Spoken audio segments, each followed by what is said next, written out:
Bonjour, je suis Wanju Anne-Camille Nguessan. Je suis monitrice certifiée d'auto-école et je suis surtout une passionnée de l'enseignement au code de la route et de la conduite automobile.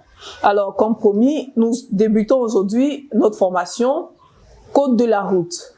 Alors, comme je vous ai dit dans la vidéo présentation, les cours se feront comme dans les différentes auto-écoles.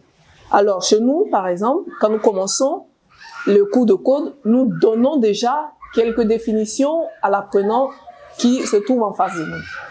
Nous définissons la route, le code de la route, et nous définissons également le permis de conduire. Alors, nous allons commencer par définir la route. Qu'est-ce que c'est que la route? Nous pouvons dire que la route, c'est un espace aménagé qui est ouvert à la circulation publique. Espace aménagé, ouvert à la circulation publique.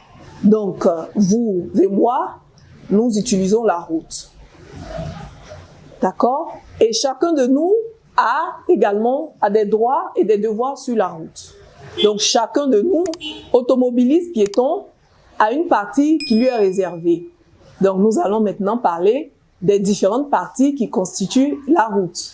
Nous avons la chaussée, nous avons la voie, nous avons trottoir ou accotement, nous avons la bande ou la piste cyclable. Nous allons définir ce que c'est que la chaussée. Qu'est-ce que nous pouvons dire? Alors, la chaussée, c'est tout simplement une partie de la route qui est réservée à la circulation des véhicules automobiles. Donc, la chaussée, c'est une partie de la route qui est réservée à la circulation des véhicules automobiles. Donc, on va dire qui est réservée à la circulation de tous les véhicules à moteur. D'accord? Et la chaussée est constituée de voies, de 2 ou plusieurs voies. Alors, qu'est-ce que c'est qu'une voie? La voie, c'est donc une partie de la chaussée qui a une largeur suffisante pour la circulation d'une file de voitures. Donc la chaussée, voie réservée aux véhicules automobiles. Alors, les piétons, quant à eux, ont également une partie qui leur est réservée. En ce moment, nous parlerons de trottoir. En agglomération, la partie réservée à la circulation des piétons, c'est le trottoir. D'accord? Mais souvent, lorsque la signalisation l'autorise, et si l'environnement également est favorable, sur le trottoir, des véhicules peuvent faire des arrêts ou stationner. D'accord? Et donc, comme je disais tantôt, le trottoir, nous sommes en agglomération. Nous allons maintenant essayer de définir l'accotement qui va se trouver hors agglomération ou en race campagne. Donc, qu'est-ce que c'est que l'accotement? Donc, l'accotement, c'est donc une partie de la route qui est souvent recouverte d'herbe ou de gravier, qui est réservée à la circulation des piétons, des cycles et qui est également utilisée pour les arrêts et les stationnements. Et comme je dis tout à l'heure pour le trottoir, si la signalisation et si l'environnement l'autorise, on peut également effectuer des arrêts comme des stationnements. Après la définition de l'accotement et du trottoir, nous allons maintenant passer à la définition de la piste cyclable. La piste cyclable, qu'est-ce que c'est? La piste cyclable, c'est donc une partie du trottoir. Une partie du trottoir qui est réservée à la circulation des cycles.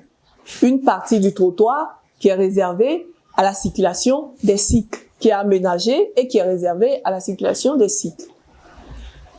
Nous allons également définir la bande cyclable. Donc, vous avez la piste cyclable et vous avez également la bande cyclable. La bande cyclable, qu'est-ce que c'est? La bande cyclable, c'est une partie de la chaussée. Il faut faire la différence. Il faut essayer de voir la nuance. Donc, la bande cyclable, c'est une partie de la chaussée qui est aménagée et qui est réservée à la circulation des cycles. En général, la bande cyclable s'identifie, se remarque tout de suite par une ligne continue ou discontinue et vous avez à l'intérieur un pictogramme. En général, ce pictogramme, c'est un vélo. Donc, cette partie est réservée aussi à ne pas confondre avec la voie. Donc, les véhicules n'ont pas accès à la bande cyclable. C'est vrai qu'en Côte d'Ivoire aujourd'hui, nous n'avons pas beaucoup de bandes ni de pistes cyclables. On espère qu'avec Abidjan qui est en chantier, les pistes et les bandes cyclables sont également en projet. Donc, voilà un peu ce que nous pouvons dire concernant les quelques définitions que nous voyons.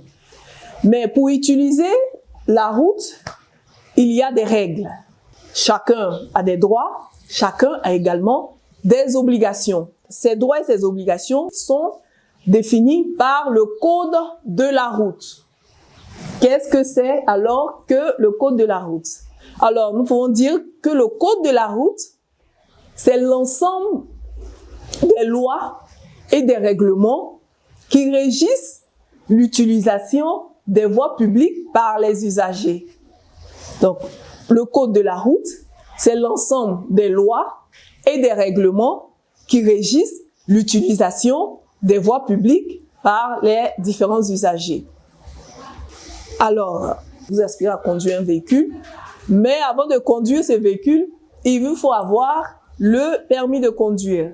Nous allons donc essayer de vous donner la définition du permis de conduire.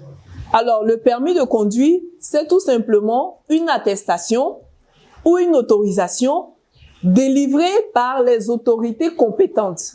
Donc, en l'occurrence chez nous, le ministère du Transport, à une personne qui a été formée dans une auto-école et qui a été jugée apte aux différents examens de code et de conduite.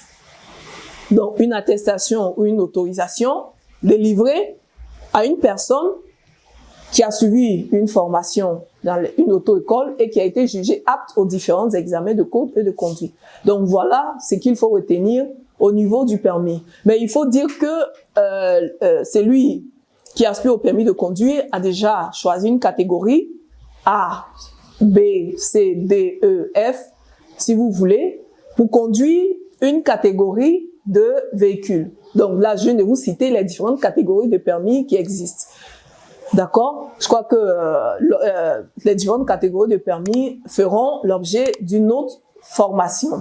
Voilà un peu ce que nous pouvons dire au niveau des quelques définitions que nous donnons avant de poursuivre la formation au niveau du code de la route. Alors, nous avons défini ensemble la route, le code de la route et le permis de conduire. Il faut dire que toutes les informations que peuvent nous envoyer la route sont visuelles et nous sont données par le biais de la signalisation. Alors, notre prochaine vidéo parlera de la signalisation. Qu'est-ce que c'est que la signalisation? Combien de types de signalisation il existe? Et comme je disais tantôt, ce sera l'objet de notre prochain cours. Merci d'être resté en notre compagnie. J'espère que les explications ont été assez claires, assez simples pour vous. Si vous n'avez pas bien assimilé certaines parties, n'oubliez pas de nous laisser en commentaire tout ce que vous n'avez pas bien compris. N'oubliez pas également de nous signifier en commentaire tous les sujets que vous souhaiterez qu'on aborde. N'oubliez pas également de liker, de partager, surtout de vous abonner et d'activer la cloche des notifications pour ne rater aucune de nos prochaines vidéos de formation. Je vous dis merci et à très vite pour nos prochaines vidéos. À très vite.